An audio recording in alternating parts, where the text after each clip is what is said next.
Then we have the resultant mandala accomplished through samadhi.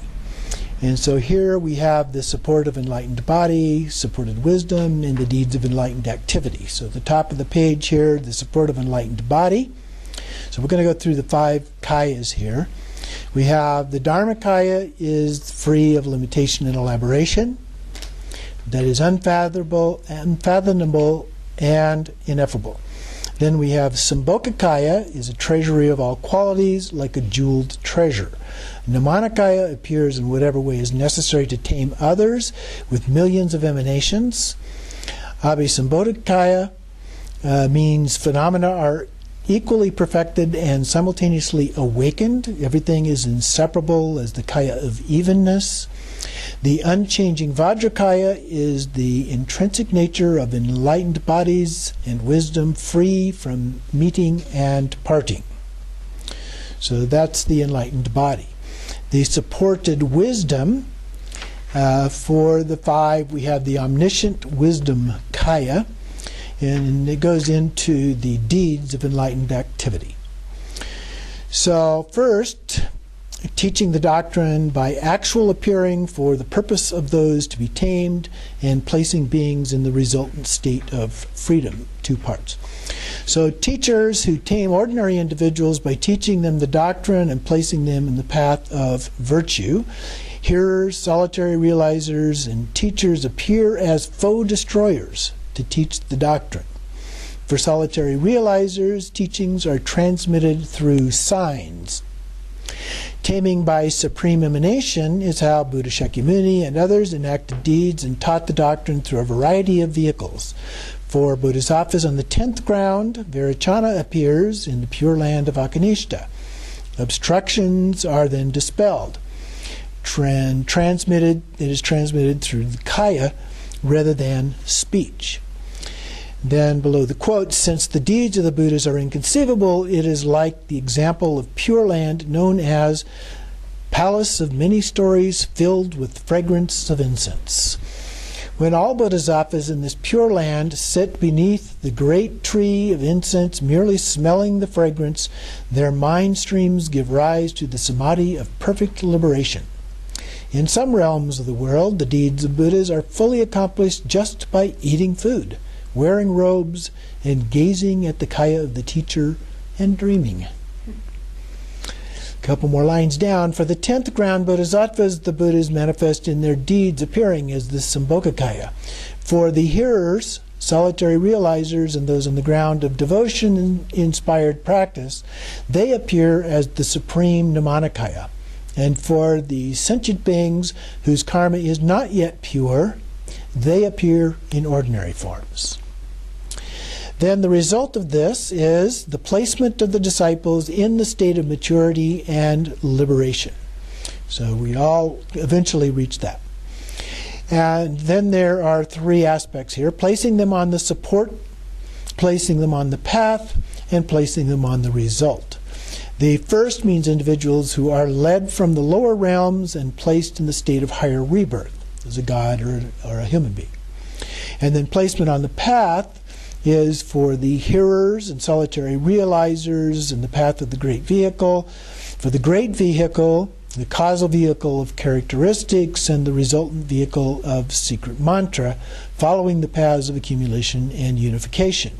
And while on the paths of sing and meditation, beings are established on the stage of discards, disturbing emotions, through insight and meditation.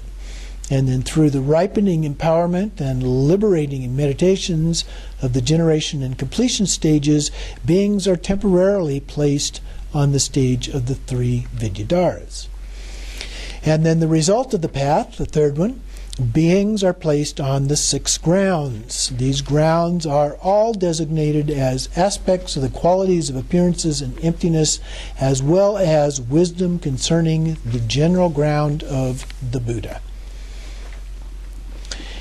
So then, these distinctions are unlike individual stages that lead progressively to higher ones. So Nirmanakaya nature is the ground of all pervasive light. Sambhogakaya is the ground of unattached lotus. Radiation, the cloud of syllables, is the ground of great assembly of the wheel of syllables. Space of exaltation is the ground of exaltation, the ultimate destination and main path that are the ground of the Vajra holder. All inseparable is referred to as the ground of Samatavajra without distinctions. Transcending the ground of all pervasive light simply means that the wisdom intent of the Rupakaya appearing from the Dharmakaya to enact enlightened deeds. So from the Dharmakaya, the form of Samatavajra, they manifest as Rupakaya, both Sambhogakaya and Nirmanakaya forms in order to engage with these deeds to help beings in all of these different locations. So within this, in the next paragraph, it talks about placement of some of these within the various chapters. So in this chapter it says that we're summarizing the meaning of the enlightened body. In the 7th chapter, talking about enlightened speech. In the 8th chapter, enlightened mind. In the 11th chapter, accomplishment. In the 20th chapter, the summary of enlightened activity. So then we have the exposition. Having gotten through the easy stuff, we can go on to the detail. And here it's divided into 4 parts: the kayas that arise, the way the enlightened activities occur, the way beings are set free, and the way astonishing signs appear. So the first one, the way the resultant kayas arise. So Dharmakaya is the essential nature of all kayas, like space, the ultimate attainment of the supreme siddhi, or enlightenment, of Mahamudra. It functions as the source of the other kayas. Sambhogakaya is, in this case, it compares Sambhogakaya to just the Rupakaya, conversely to just the Sambhogakaya, adorned with fully endowed major and minor marks, as well as totally liberated from the 2 obstructions and all habits. So that latter part, the 2 obstructions and all habits, is apparently the Nirmanakaya aspect of that. And then radiating from compassion and according to their needs, the kayas emanate a variety of forms that appear in order to tame individual mind streams of beings. So those would again be the Nirmanakaya forms that are radiated out. And then we have the way enlightened activities occur. 2 parts here. While never wavering from space, the mode of appearance and of enlightened activities. And the other one, the way in which activities appear to accomplish the purpose of those to be tamed. So for the first one, these myriad manifestations that are revealed to those to be tamed are, from the relative point of view, magical or mirage-like. They cannot be verified as true. So the things that appear to be miracles and so forth are not necessarily actually true. These manifestations appear according to the individual perceptions of beings, the various Nirmanakayas, kings, sages, wrathful and peaceful deities, and so forth. Some who are on the groups will witness the intrinsic nature of Nirmanakaya, while others will see the Nirmanakaya that tames beings.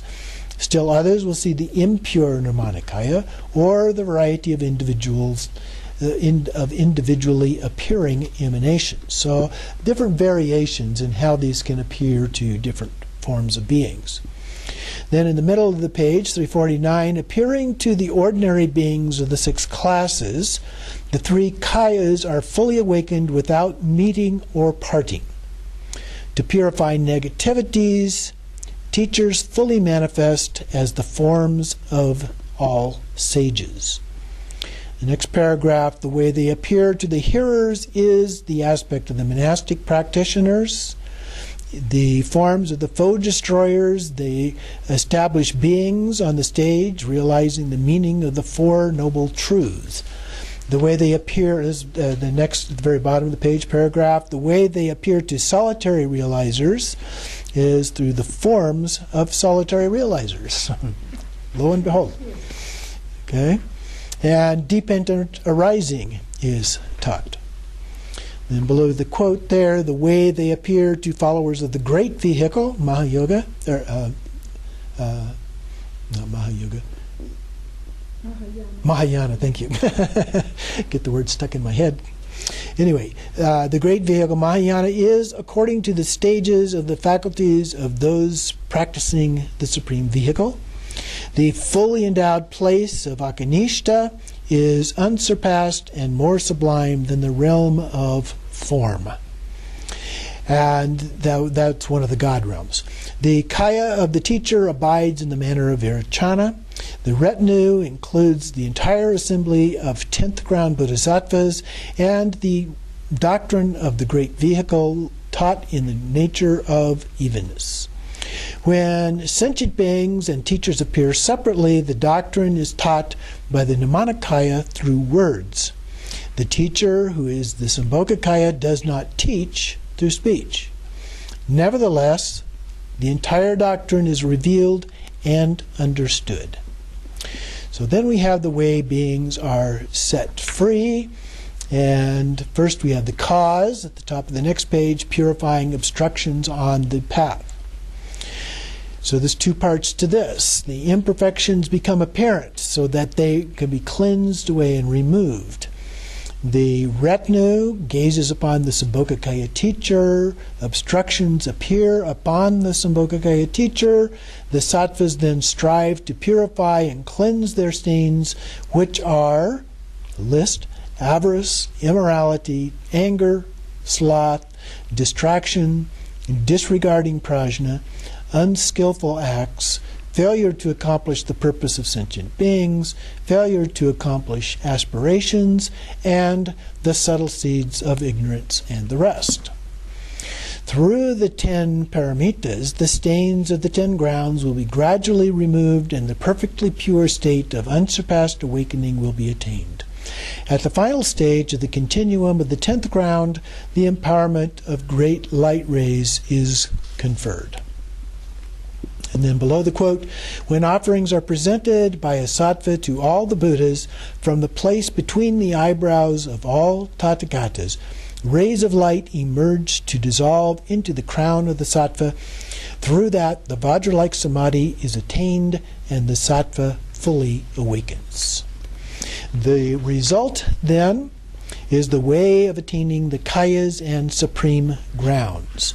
So there's an explanation, a specific explanation, and a synopsis.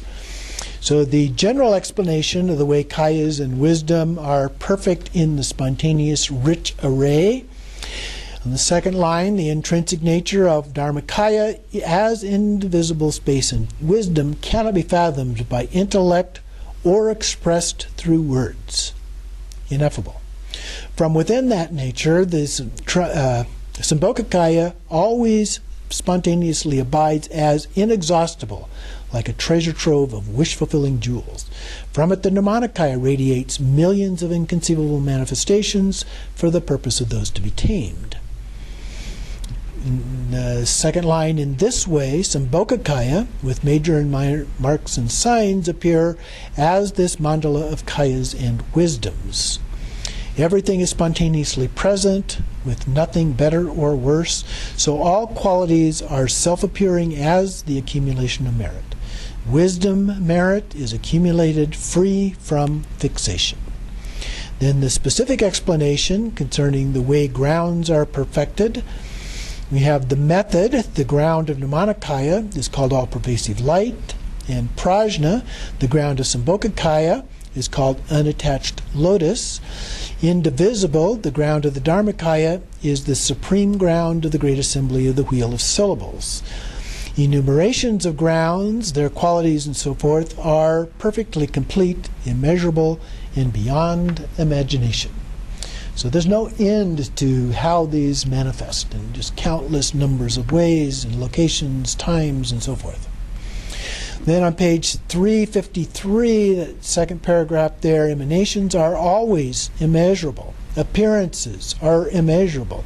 Wisdom is immeasurable. The unceasing self-originating syllables abide as the basis for all that radiates. And then the synopsis of the way the 5 kayas are spontaneously present. Starting in the second line, when these grounds are attained, the 5 kayas are also spontaneously attained. First, Dharmakaya is unchangingly fully accomplished. Within this, deluded sentient beings originate based solely on the blessings that arise as the Sambhogakaya. The Nimanakayas abide for the field to be tamed to accomplish the enlightened deeds. In the last line there, the intrinsic nature of the inseparable 3 kayas is the unchanging Vajrakaya that holds the great wisdom of awareness and the indivisible Vajra.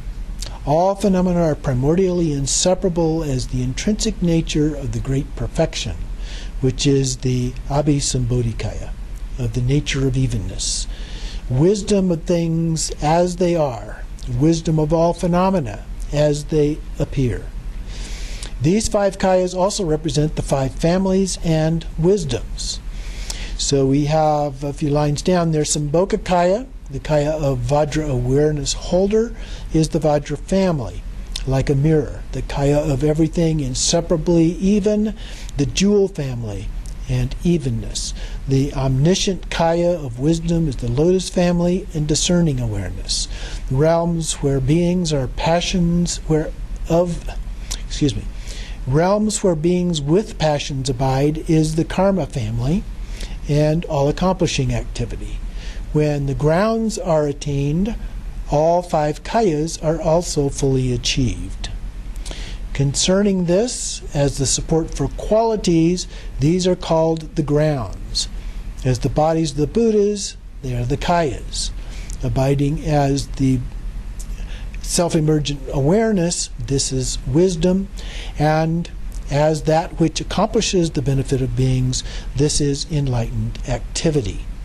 So these separate designations describe, though, a single nature, referred to in different ways, although the basic nature remains the same. Now again, it's like looking at the hand. The hand has 5 fingers, but it's still the hand. Okay? So the wisdom has different natures that manifest out, but it's all of the same essence. Okay? It's not 5 distinct different wisdoms per se. Then we have the way astonishing signs appear. In the third line, there are unceasingly limitless realms where inconceivable mandalas manifest in inexpressible ways, equal in number to the subtlest particles of the pure lands of the Buddhas of the 10 directions. And then the result. First, how it is taught, and then what its nature is. So for the first, everything appears as these mandalas, indivisible in nature, with the self-appearing Tathagatas, queens, and their assemblies. From that, speech originates from the Vajra enlightened body, speech, mind, qualities, and activities. And then to reveal the strength of samadhi as the mandala of self-appearances that never waver from space, there is the expression, aho. The apprehended objective phenomena are naturally perfectly pure, and the apprehending mind is perfectly pure and free from temporary designations. That the nature of these two is non-conceptual. The next paragraph, the intrinsic nature of generating the deity is visualized like a moon reflected in water, ineffable. The evenness of phenomena of samsara and the concept of that state beyond sorrow are both pacified. A couple more lines down, this all-pervading basic space of the great perfection's nature is the mandala, the path that accomplishes the generation and completion by resting in evenness without any fixation whatsoever toward the generation or completion. And then, from the primordially appearing and ever-luminous, unceasing mandala of the Sambhogakaya, infinite Nimanakaya mandalas fully manifest to spontaneously accomplish the 2 purposes of beings. The dual kayas emanate, And just as they abide, their unelaborate intrinsic nature is the Dharmakaya. Saying Ho expresses the secret Vajra words. The intrinsic nature of both the object and subject is primordially non-conceptual. So again, has that ineffable kind of a nature to it. The top of 356. Within this clear light nature of mind, the ineffable, diverse mandala of self-awareness, wisdom, timelessly abides. This intrinsic nature fully pervades the evenness of the nature of phenomena, as well as the unevenness of differentiated, conditioned phenomena.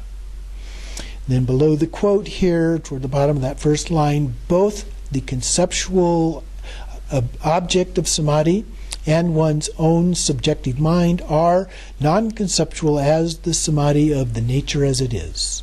The samadhi of the ever-illuminating boundless compassion and the causal samadhi both occur from within compassion as the inconceivable nature of mind, the intrinsic nature of the syllable ah, and so forth.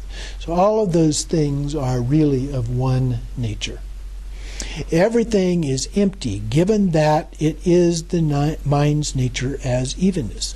The appearances of the differentiated aspects are uneven. Yet, since the nature is unborn, it is the all-pervasive space that suffuses everything without pervading. Ultimately, they are unmanifest.